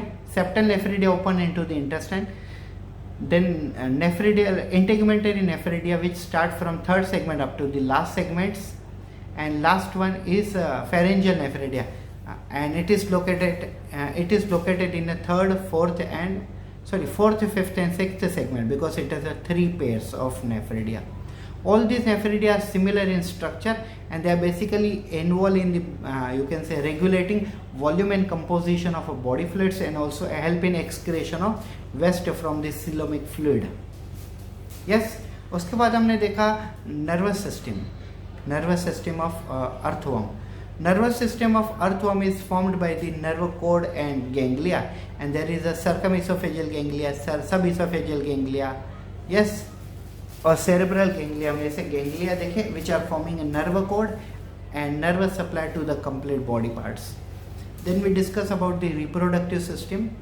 Reproductive system of earthworm is the earthworms are bisexual animal, and being a bisexual animal, male and females both the sex organs are present on same body. Yes, like you can say testes, vas deferens, then common duct or prostatic duct, likewise seminal vesicles are present, ovaries are present, ovarian funnels are present, spermathecas are present, packet of sperm means spermatophore are present. Reproduction between male and female of cockroach is in juxtaposition because मैंने cockroach बोल दिया गलती से. Reproductive system in the earthworm. Earthworm has a female part and male part on same body, but they cannot undergo reproduction like that. So earthworm has to take help of another earthworm. So likewise they undergo juxtaposition like this. Juxtaposition, opposite position. It is also called as a you can say gonadal exchange, opposite gonadal exchange. So gonad produce gametes, sperm and ovum undergo reproduction, their sex organ undergo reproduction, and sperm enter into the female sex organ and received by spermatheca, where it undergoes some fertilization mechanism. Sometimes it undergoes storage and then fertilization. After fertilization, clitellum produces one chemical material which makes a cocoon or outer covering of a zygote. In a cocoon, there may be around 2 to 20 number of worms can found. In the earthworm, there is no any nymph or you can say larval stage. Directly earthworm is produced. Yes, so this is the basic things about the you can say earthworm, a topic from the chapter number 7, structural organization in animal, unit number 2 from the 11th standard CBSE. Thank you.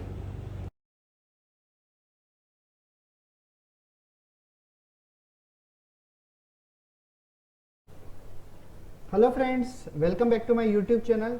So today I'm going to explain you 25 most expected and repeated MCQs, and this will be from the earthworm, which is a topic from the chapter number 7, structural organization in animal. It is from the 11th standard CBSE NEET biology.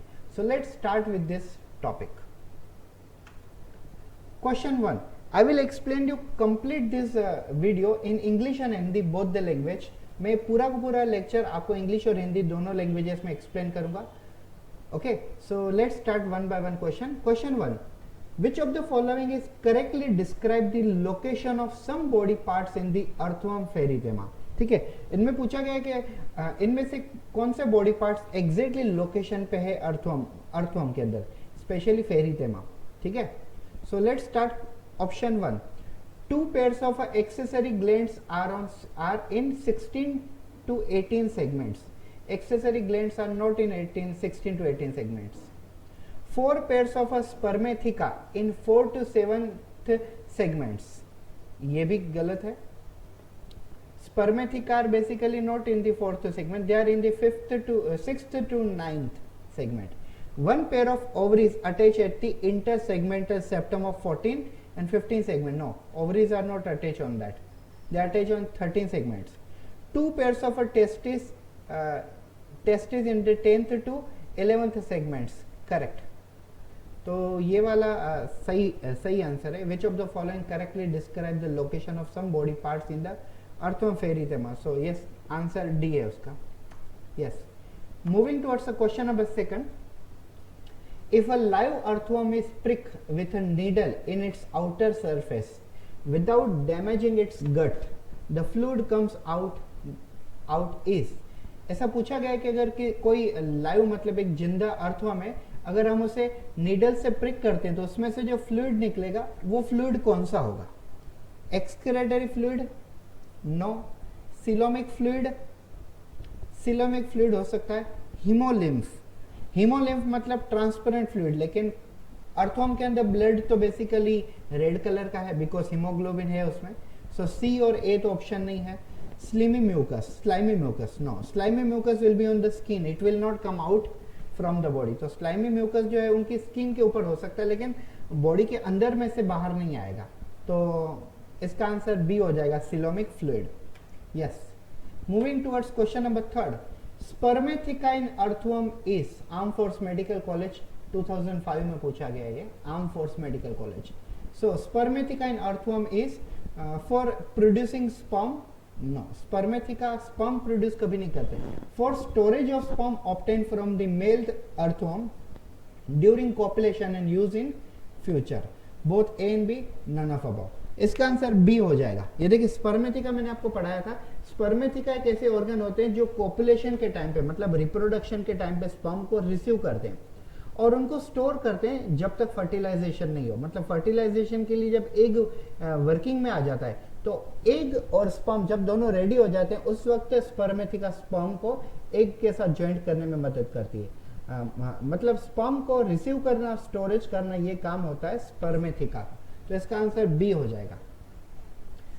For producing sperm, sperm produce करना ये तो testis का काम है, spermatheca का नहीं है। Spermatheca is a female reproductive part. No doubt earthworm में तो दोनों साथ में ही होते हैं, but spermatheca consider as a female reproductive part. So answer is B. Yes, question number 4, a most important use of a Pherythema posthuma is a, मतलब earthworm का सबसे ज्यादा यूज किस चीज के लिए? कैच फिश, मछलियों को पकड़ने के लिए? नहीं। Make a fish? No. Make a soil saline, soil को सलाइन बनाने के लिए? No. Make soil porous and fertile, correct. Earthworms are generally considered as a friend of a farmer. Why they are considered as a friend of farmer? Because earthworm basically make the soil porous and fertile. So when the soil becomes fertile, it becomes a good for the farmer, so that farmer can yield more amount of a product from the plants. तो इसका answer basically make the soil porous and fertile हो जाएगा, because जब soil fertile हो जाती है तो वो प्लांट का प्रोडक्शन बढ़ा देती है और इसी के लिए हम अर्थवर्म को फ्रेंड ऑफ फार्मर कहते हैं। तो इसका डी आंसर हो जाता है। Question number 5, blood of earthworm is red in colour. Red in colour तो सही है। तो देखो सी और डी में ब्लू इन कलर है, मतलब इनको तो पढ़ना ही वेस्ट है, ठीक है। एक्चुअली सभी ऑप्शन हमें पढ़ने चाहिए, लेकिन अगर यहाँ पे बोल रहे हैं ब्लू इन कलर तो यहीं पे खत्म हो जाता है। ये देखिए blue in colour due to the dissolve haemocyanin, haemocyanin blue colour देता है, लेकिन अर्थवर्म का ब्लड ब्लू है ही नहीं, तो हम क्यों पढ़े? तो देखिए रेड इन कलर दोनों सही है। Due to dissolve haemoglobin in corpuscles, due to dissolve haemoglobin in plasma. मैंने आपको अर्थवर्म में पढ़ाया था, कॉकरोच की बात ही अलग हो जाती है इनमें से। अर्थवर्म में मैंने आपको पढ़ाया था the blood of earthworm is red in colour due to the presence of haemoglobin, but haemoglobin is dissolve in plasma. So इसका आंसर बी हो जाता है। यस, क्वेश्चन नंबर 6, लोकोमोशन ओकर इन अर्थवर्म थ्रू, पीएमटी में पूछा गया question. So locomotion in earthworm is takes place through the setae, which is a S-shaped rounded जो structure होते हैं सीटे के थ्रू लोकोमोशन होता है। इनमें पेरापोडिया नहीं होते हैं। एक मिनट, इसके अंदर सीटे के थ्रू होता है, पेरापोडिया नहीं होते। सीटे और मस्कुलर सीटे एंड सर्कुलर मसल के थ्रू भी होता है, लेकिन यहाँ पे देखिए सीटे सर्कुलर एंड लॉन्जिट्यूडिनल मसल, मैंने आपको ये पढ़ाया हुआ था ये चीज सर्कुलेटरी सिस्टम में भी और मॉर्फोलॉजी में भी पढ़ाया हुआ था ये चीजें। That locomotion of earthworm takes place through the setae, which are rounded S-shape, and plus they are also having a two different layers of a muscle. These are circular muscle and longitudinal muscle. तो इसका answer D हो जाएगा। D में setae भी है, circular muscle भी है, longitudinal muscle भी, all. So D answer will be there. Yes. Question number 7. The female genital pore of a Pherythema posthuma is located upon the segment. मैं आपको एक और चीज बता दूं, ये जो लिखा हुआ है ना वो ऐसे इटैलिक होता तो और बेटर होता, लेकिन मैं जब फॉन्ट सेलेक्ट कर रहा था उस वक्त इटैलिक मैंने किया नहीं। But according to the Carolus Linnaeus binomial nomenclature, when we are typing scientific name we must take it in a you can say italic format. So ये इटैलिक फॉर्मेट नहीं, but you just try and adjust it. The female genital pore of a Pheretima posthuma is located upon the segment. तो मैंने आपको clearly बताया हुआ था female genital पोर, या तो आप कह लो female genital organ is located on 14th segment and male genital organ is located on 18th segment. तो इसका आंसर ए हो जाता है। Yes, question number 8, blood vascular system of earthworm is, PMT में पूछा गया, open type of Hb in RBC, नहीं. Open type of Hb in plasma, open type तो है ही नहीं ना. Close type with Hb in RBC, close type सही है बट एचबी इन एचबी मतलब हीमोग्लोबिन इन आरबीसी नहीं है. Close type with haemoglobin HB in plasma. तो इसके 2-3 क्वेश्चन पहले भी ऐसा ही क्वेश्चन गया था. तो इसका आंसर हो जाता है close type with haemoglobin in the plasma. Yes. Question number 9, fertilisation in earthworm occurs in. तो अर्थवर्म में फर्टिलाइजेशन क्या होता है? Basically sperm in the earthworm is received by spermatheca. In the packet of sperm we called spermatophore. Clear? And female genital tract have a ovum. Ovum and sperm undergo fertilization inside the cocoon, and cocoon is formed by the chemical material from the clitellum. So इसका answer A हो जाता है. Not a spermatheca, not a coelom, not a seminal vesicle. A will be the correct answer. Yes. Question number 9 answer is A.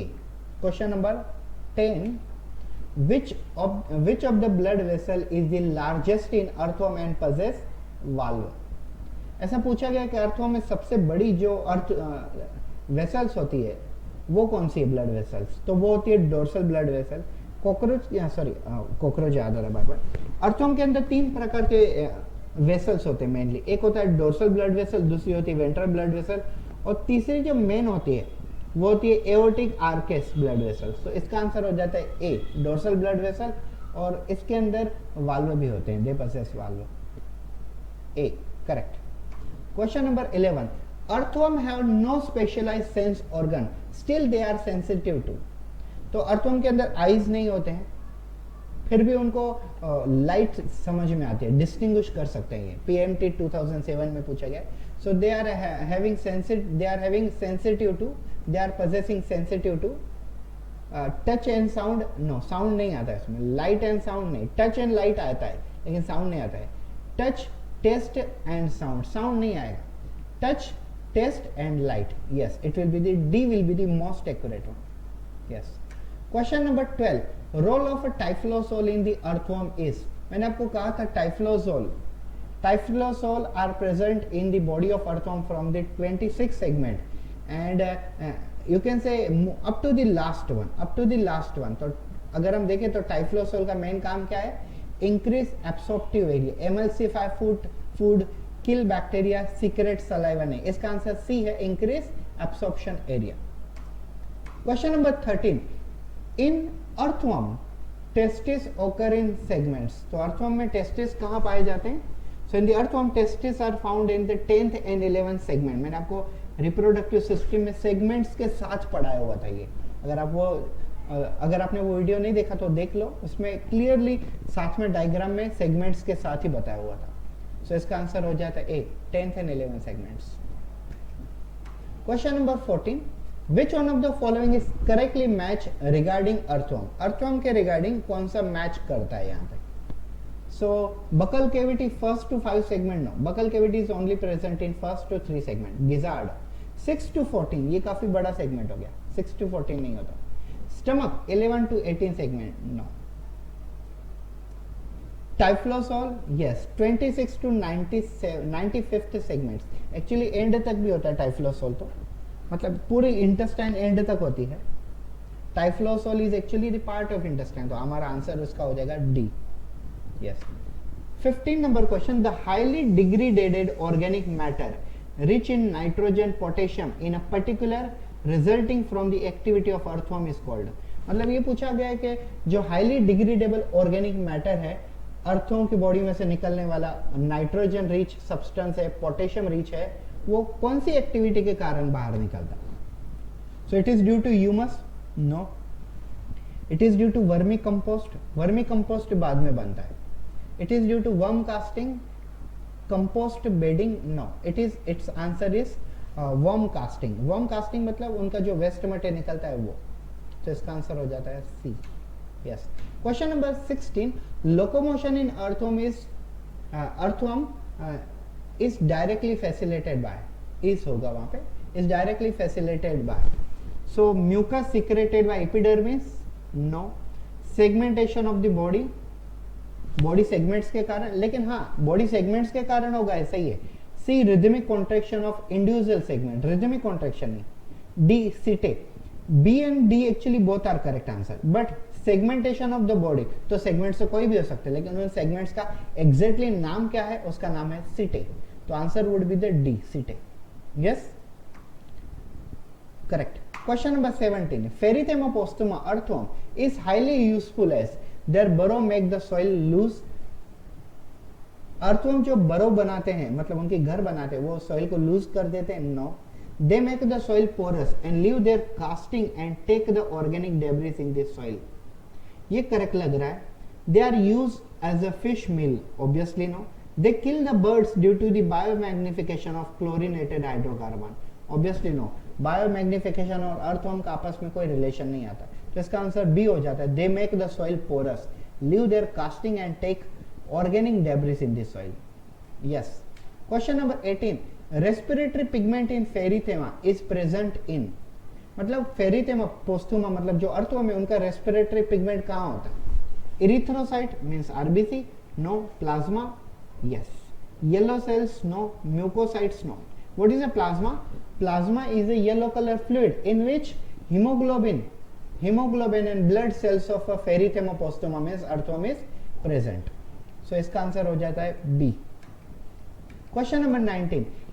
In the fourth, fifth and sixth segment of the earthworm, lying above pharyngeal mass and connected with a pharyngeal glands are found small red color follicular bodies called septal glands, blood glands, salivary glands and nephridia. हमें पूछा गया कि earthworm में fourth, fifth और sixth segment में जो pharyngeal के आसपास है वहां पे एक्चुअली रेड कलर का फॉलिकुलर बॉडीज है, तो उससे क्या कहते हैं?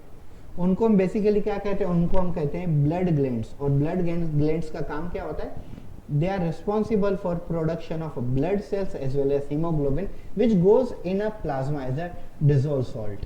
तो इसका आंसर हो जाता है B, blood glands. Question number 20. Earthworm obtain oxygen for the respiration through the moist skin, moist skin होना चाहिए, moist skin, moist skin. They do not have a respiratory organ because, अभी अर्थवर्म में respiration properly moist skin के through होता है, लेकिन उनके अंदर रेस्पिरेटरी ऑर्गन नहीं है। क्यों नहीं है? Absorptive area of earthworm is more than its volume, मतलब अर्थवर्म जितना एब्सॉर्ब करते हैं ऑक्सीजन का उससे ज्यादा उनका एब्सॉर्प्टिव एरिया है। दे आर बरोइंग, ये बरो बनाते हैं अपना। There is no sufficient space for the such organ, they do not need them, no. Do not need नहीं, नीड है, लेकिन उनकी बॉडी में जगह नहीं है। Earthworms are very thin and small cylindrical body, so there is no sufficient space for such organ. C will be the correct answer. Yes. Question number 21. One direct use of earthworm to farmer is allowing sunlight to pass in upper layer of soil, enrich of soil by nephridial excretion, removal of dead leaves and killing the some harmful insect. Question ये पूछा गया कि directly earthworm का farmer की life में कैसा use होता है, कैसे अर्थवर्म फायदे कारक है उनके। तो देखो, allowing sunlight to pass in upper layer of soil, soil के ऊपर सनलाइट को पास करो, इससे कुछ फायदे नहीं होगा। Yes. B, enrichment of a soil by nephridial excretion, earthworm के अंदर जो नेफ्रिडियल एक्सक्रिएशन मतलब उनका जो एक्सक्रिएटरी सिस्टम है वो पूरा का पूरा वेस्ट मटेरियल एक्सक्रिएटरी के थ्रू डायरेक्टली सॉइल में चला जाना, ये तो फायदे कारक है बिकॉज उनके एक्सक्रिएटरी सिस्टम से ही जनरली वेस्ट मटेरियल निकलता है। और अर्थवर्म का जो वेस्ट मटेरियल है वो फार्मर का बेस्ट मटेरियल है बिकॉज वो वेस्ट मटेरियल वर्मी कास्ट है, ठीक है। Then removal of dead leaves को रिमूव करना, इससे भी कोई फायदा नहीं होगा। Killing of some harmful insect, so answer would be B, enrichment of soil by nephridial excretion. Yes. Question number 22. In earthworm ovary is situated in the segment, तो earthworm में ओवरी कहां सिचुएटेड होती है? तो हमें पता है कि in the earthworm ovaries are situated on 13th segment. Yes, yes. Question number 23. Integumentary nephridia of earthworm occur in all segment except first two segment of the body, first 15 segment, all segment, no. तो इसका answer हो जाता है A, all segment except first two. मैंने आपको कहा था तीन प्रकार के नेफ्रिडी हमने देखा था। First one, there was a septal nephridia, second integumentary nephridy, and third one pharyngeal nephridy. ठीक है. So integumentary nephridy was present from third segment up to the last. Third segment up to the last, and it opens their excreta on the body surface of earthworm, but not first two. Third segment to the last. मतलब क्या हो गया, पहले दो segment में नहीं, all segment except the first two. A.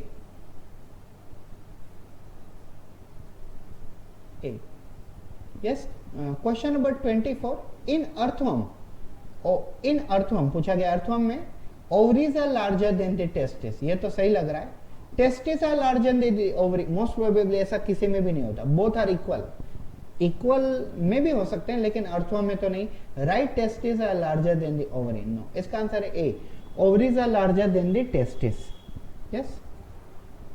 Earthworm में ovaries are larger than the testes. Yes. Question number 25, last question of this video. In earthworm, the typhlosorus is a part of. So मैंने आपको पहले ही कहा, typhlosorus is a part of intestine. It's not a part of reproductive tract.